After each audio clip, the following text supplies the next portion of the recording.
Credit card سے خریداری کرنے والے non filers F P R کے ریڈار پر آ گئے۔ ایف پی آر نے کریڈٹ کارڈ ٹرانزیکشن کا ریکارڈ جمع کرنا شروع کر دیا۔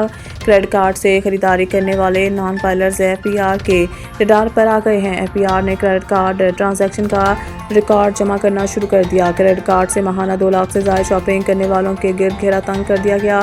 انکم ٹیکس ریٹرن میں کریڈٹ کارڈ سے شاپنگ کی تفصیلات بھی دینا ہوں گی۔ کمرشل بینکوں نے کریڈٹ کارڈ استعمال کرنے والوں کا ڈیٹا شیئر کرنا شروع کر دیا۔ ایف پی آر حکام کے مطابق ٹیکس دہندگان 15 اکتوبر تک ایمانداری کے ساتھ ٹیکس گوشوارے جمع کروائیں۔